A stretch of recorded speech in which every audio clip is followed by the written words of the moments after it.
Chapter 1, The Unsolvable Dichotomy, Short-Term, Making the Sale, versus Long-Term, Building the Relationship.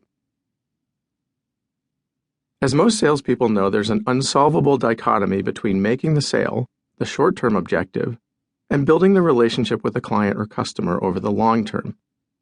As Walter Cabot confirms, the more you chase the holy grail of short-term performance, the less you get in long-term results.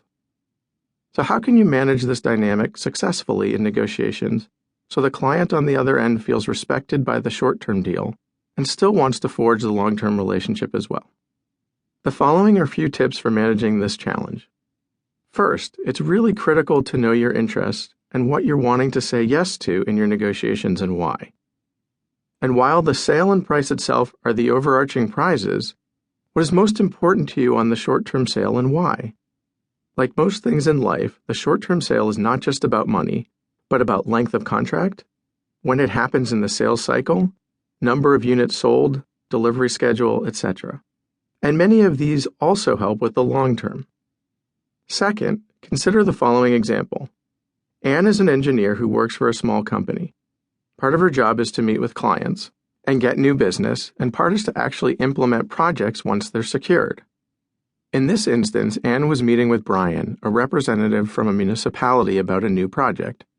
Brian began by laying out what the municipality wanted. Anne was feeling good because she knew her small firm could meet their objectives. Then Brian shared their budget for the project and the tremendous time constraints they were under due to the economy to get more done with less.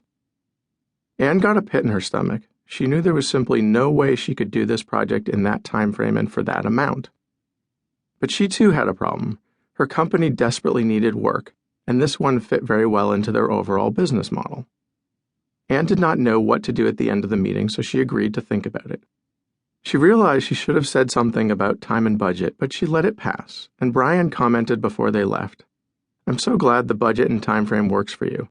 I was worried it was not possible." At that point, Anne smiled, put the proposal in her folder, and left, feeling awful. The following week, Anne agreed to the proposed contract knowing it was impossible to turn a profit on this job. Her hope, as with many in sales, is this would lead to a long-term relationship and more business. That is how she sold it to her colleagues, but there was no indication about that or agreement to that effect, just a hope.